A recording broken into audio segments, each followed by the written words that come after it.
Hi Libra, welcome po sa ating channel at ito ay ng Daily Gabay Tarot Reading for January 17, 2025. Please be reminded kung naka-resonate kayo, comment down.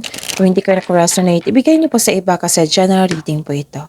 This is for you Libra ngayong January 17, 2025.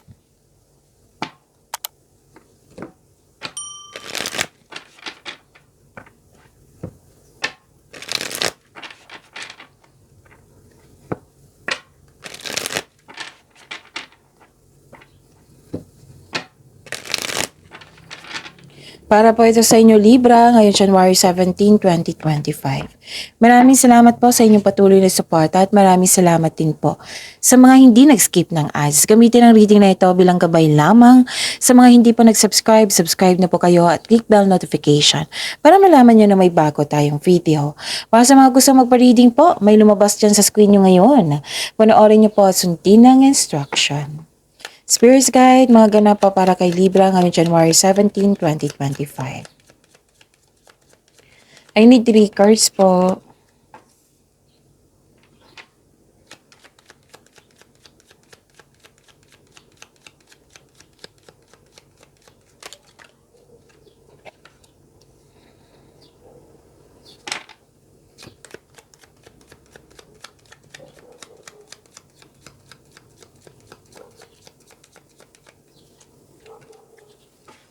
Okay. Ano pa?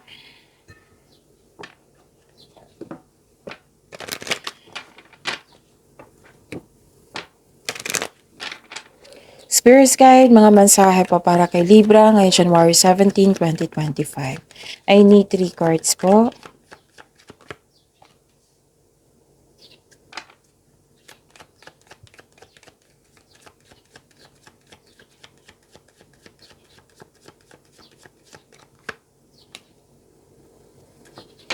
Okay, Libra, ngayong January 17, 2025. Wow, ang ganda naman, Libra. Prosperity. Nakikita ko yung prosperity dito na may malaking pera na parating sa inyo or dumating na. Pwede din na may opportunity na makapagbigay sa ng financial stability. Pwede din na yung may trabaho dyan na binigyan mo ng serbisyo, marami kang customer, maraming orders, na makapagbigay sa iyo ng financial growth, na makapagbigay sa iyo ng malaking pera. So, this is also wealth, finances. Okay, cash flow, maraming transaction. Yan, claim nyo yan na, Libra, ang ganda. And nagkaroon ng career stability. Pwede din na gumagawa ka ng paraan para magkaroon ng career stability. And may dumating na opportunity na binigyan mo ng long-term plans. Okay? Yung long-lasting. Ganon. Tapos, nakita ko rin dito na may new beginning. Pwede din kakasimula mo sa connection sa isang tao, kakapasok mo lang sa relasyon, pwede din kakapasok mo sa trabaho, basta bago. May ganap na pagbabago. And may nakita rin ako ditong may concern kasi mature na tao. Pwede din na hard kayo kahit walang experience. Pwede din na okay, may nakita ko ditong concern mo sa immature na tao or di kaya'y na humihingi ng atensyon sa iyo yung inner child nyo or isang bata na bata pa sa inyo. Okay? Ano pa? So, a win-win outcome is forecast.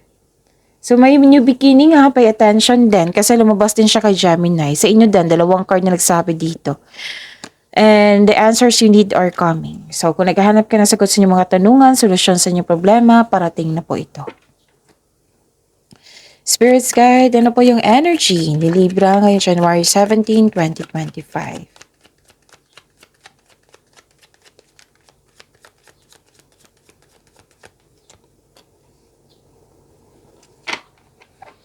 And the clarification of this card po.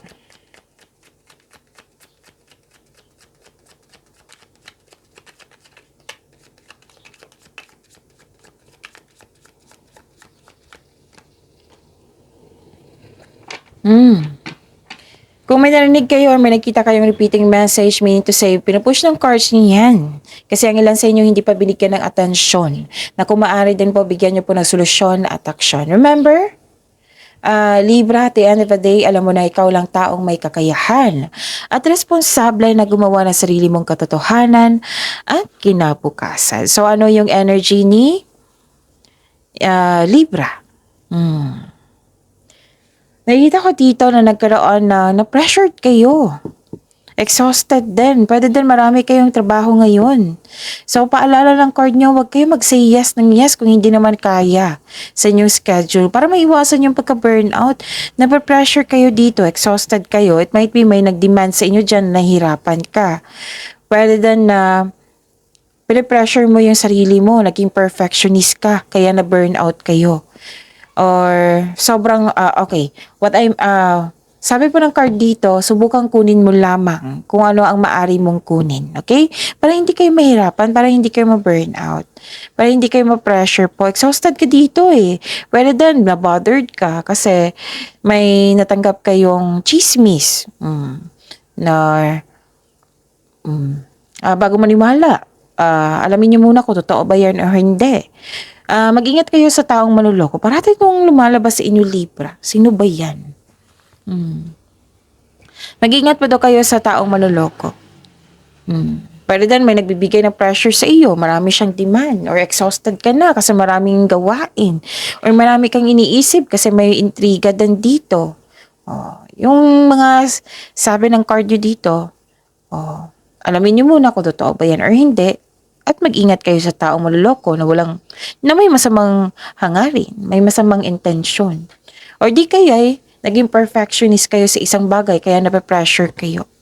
So yung sabi ng card na subukan kunin lamang kung ano mong maaring kunin. Huwag niyo i-pressure yung sarili niyo. Huwag niyo pahirapan yung sarili niyo. Okay? So yun. Ano pa? Nakikita ko rin dito na nagkaroon po ng anxiety, pag-alala, pero then overthinking to ha. Pero don't worry. Kasi parang nakita ko dito malapit mo nang matapos yung mga gawain dyan. Yun. Ang sabi kasi dito, hindi ka makatulog, balisa, natatakot, naghihinala, or dumadalas ang pagkakaroon ng masamang panaginip. So, yun, nakikita ko yung stress mo dito eh. Ang stress ay isang normal na bahagi ng ating buhay. Ngunit kailangan mo itong labanan sa pamamagitan ng isang pag-unawa. Pag-unawa po, pagtanggap sa isang sitwasyon. Okay? Kasi pinipressure mo yung sarili mo. Okay? Tapos, worried ka tuloy, na-stress ka tuloy. So, yung sabi ka ng card nyo dito, na pagbalanse kailangan. Okay? Pagbalanse kailangan. Baka kailangan ng pagtanggap din. Baka nahihirapan ka sa pagtanggap sa pagbabago, sa mga nangyari. So, dalawang card na mismo nagsabi dito sa tarot cards nyo, na makatulong talaga, pwede din, may kausap kayo. Piliin nyo yung taong na very genuine na makinig talaga sa iyo. Yung marunong makinig at marunong mag-keep ng secret. Pero the safest way is kausapin mo yung intuition mo. Or di kaya'y malaking tulong ang journal. Journal or diary. Isulat mo lang lahat yung nasa isip mo upang sa gayon maalis ito at mapunta sa isang pahina. Okay? And make change. Huwag kayong huminto, kundi make change. Itong anxiety na ito, itong worries na ito, itong stress na ito, itong na-pressure kayo, make change. Make change po. Action na eh. Action kailangan. So, itong pangyayaring ito ay pansamantala lapang. Lilipas din po ito, ma-overcome nyo rin ito. Okay? Stop overthinking ha. Kitang-kita ko po dito, Libra. Stop overthinking kasi hindi yan nakakatulong sa'yo. Mas matidrain yung energy mo niyan kung mag-overthink ka parate. Okay? You have to overcome it. Give solution. Kung hindi pa kaya, then change the channel. And i-search nyo paano mag-connect sa situation. I-search nyo rin yung timefulness. What I meant is time for reflection or mindfulness cues. Yan. Malaking tulong yan to stop overthinking. Okay? Spirits Guide, Career and Money po ni Libra ngayong January 17, 2025.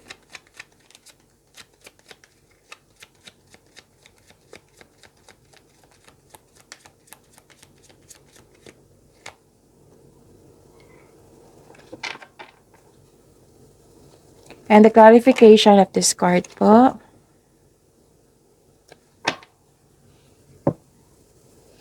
Okay. Sa career and money niyo po, eagerness to learn nakikita ko dito. May mensahe na parating po sa inyo, Libra. At saka, pwedeng opportunity or mensahe. At sabi ng card nyo dito, wag po daw magpadalos-dalos. Alamin at isipin ang susunod na hakbang. Ang paggawa ng matibay na plano bago ka magsimula ay makatulong na mapalakas ang inyong confidence. Nakaramdam ka ng excitement dito eagerness to learn. Basta may ganap na para pagyamanin yung sarili nyo, physical man, emotional man, mental o spiritual. Yun. Opportunity to and you're very excited. And pwede din na naghihintay ka ng feedback from your client, boss, or new employer. At itong balita na ito may ma-offer na makatulong sa iyong buhay pinansyal. Okay? Itong news na ito ay ma-excite talaga kayo. Okay? So, expected nito na darating kasi, hinihintay na lang, Libra. Okay? Ano pa? Okay. Magiging busy kayo. Yung magiging busy kayo, may opportunity na isa sa pangarap mo. So, binigay mo yung best mo. Nakikita ko dito yun ng pagiging busy mo Kasi tungkol ito sa inyong ambisyon para matupad mo. Para matupad. Okay? And you're feeling powerful and enjoying being recognized in the workplace. Recognition, nakatanggap ka. Listen to your intuition. To grow kung negosyante ka man or trabahante. So, kung ikaw ay negosyante or trabahante, listen to your intuition to grow your business, to grow your career, and take action toward increased prosperity. Diba? Sabi ko sa inyo, magiging busy kayo kasi may chances na may opportunity na darating na posibleng ma-fulfill mo yung ambisyon mo sa buhay. Kasi lumapit na sa inyo bibigyan mo na lang siya ng aksyon. Siyempre, bibigyan ng aksyon para may sa katuparan. And your creative and enthusiasm are important part of your success. Ilan sa inyo magaling na leader, Libra. And very passionate ka sa gusto sa buhay. Binibigyan mo ng time and effort yung passion mo. Kaya mo maging leader. And please know that you are guided and protected. Now and always, Libra. Very confident and sense of worthiness are elevated po. You are becoming more confident which will lead to immense personal growth and improvement sa connection sa isang tao. So magkaroon dalawang card na nagsabi dito na magkaroon siya ng improvement sa inyong sarili at sa connection sa isang tao.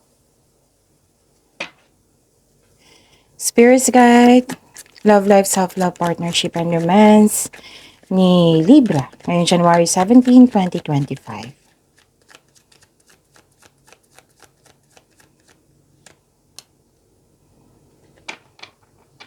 And the clarification of this card po. Okay. Maraming salamat po sa patuloy na tiwala, suporta sa ating channel. At maraming salamat din po sa mga hindi nag-skip ng ads. May nakita ko dito na pwede na panghinaan ka ng loob. Or mas nangibabaw yung nararamdaman mong takot. Yung gusto mo mag-level up. Okay? Gusto mo mag-level up. So, ang sabi ng card nyo dito, it's time to step out from your comfort zone if you are serious about your growth. Pwede din may problema kasi yung connection sa isang tao, sa partner mo. Pwede din problema sa pera. Or nawalan kayo ng gana sa inyong connection. May alok ng tulong dito pero hindi mo tatanggapin. Okay? So, nandito na burn out kayo. 'Di ba? Sabi ko yan sa energy cards nyo kanina. Dumating dito at dito na nagkaroon ng burnout. Okay? Yung sobra na, ganon. Okay. Kailangan mo ng pahinga dito. Hmm. Kailangan mo ng pahinga. Kasi nakita ko dito na parang hindi mo siya na-realize na pagod ka. Pero kitang-kita ko dito na pagod ka. Pagod ka sa kakaisip kasi nag-overthink kayo, 'di ba? Dito pa lang sa energy card nyo. Pagod kayo. Kailangan nyo ng space, kailangan nyo ng panahon sa sarili. Kailangan nyo magpahinga. Allow yourself na mag-rest para re-energize ka at ganado ka na yung re-energize ka na sa pagbalik mo. Don't push yourself so hard. Kasi nga, dito pa lang, pinapressure mo yung sarili mo. Hanggang dito. So, kailangan maging confident ka dito, ha? Kailangan mong labanan yung takot mo. Kung nagkaroon ka ng alinlangan, kailangan mong, i-overcome. Okay? So, yun. Pwede din mag-spend time ka sa mga tao na nagbibigay sa'yo ng inspirasyon or motivate. Okay. Pahinga ha, pahinga. Kailangan ng tamang pahinga, tamang kain, tamang tulog, or baka kailangan mo ng vitamins. Baka lang ha. So, pa-check up kayo sa doktor kung ano yung vitamins na swak sa'yo. Ano pa? Nakita ko rin dito na nagkaroon po ng, okay. Na-burnout ka kasi may concern ka dito sa immature na tao. Dalawang card na nagsabi dito na may lumabas mismo ha na may concern ka sa immature na tao or oversensitive or selfish. Naiirita ka, bagod ka. Mag-ingat kayo sa sasabihin sa kanya kasi baka nagkataon na masaktan siya. Oo, dahil sa pagka-sensitive nito. Pero mag-uusap kayo nito ha. Improve your communication also para makinig din siya sa'yo. Okay? And yun, may immature na tao dito na may mangyayaring confrontation dahil sa hindi magandang mga pinagsasabi, ginagawa. At kitang-kita ko dito sa dalawang card nyo. Dito rin sa energy cards nyo. Na wala ka ng time sa sarili mo. You may be taking life too serious. Okay? Magkaroon ng time para sa inyo sarili. Okay. Aware ka na nagkaroon ng na walang time pala. Wala kang time para sa iyong sarili. Ano pa?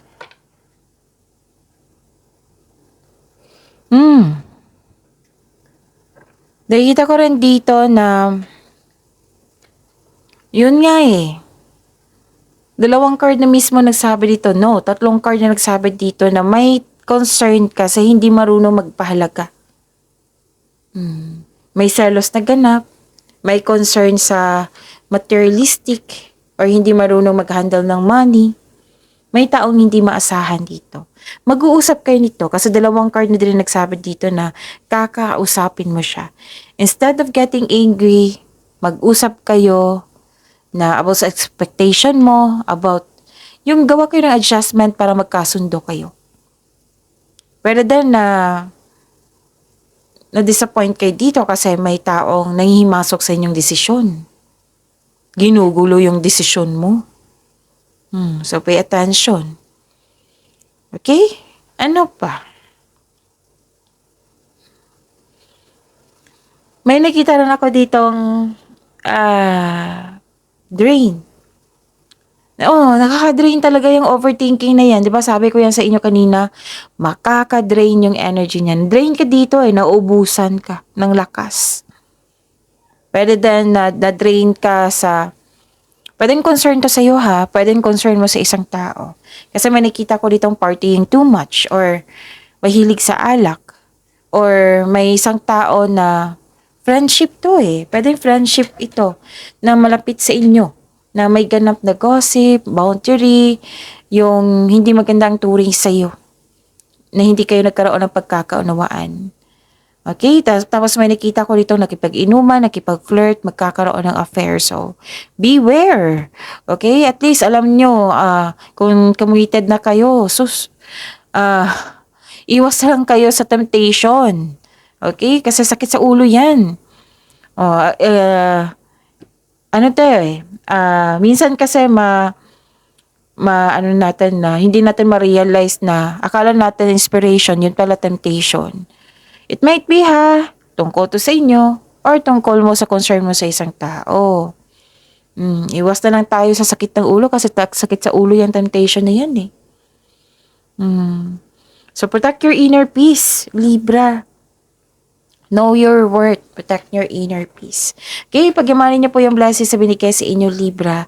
See you tomorrow. Please like, subscribe, and click the button for notification para updated po kayo sa daily tarot reading natin.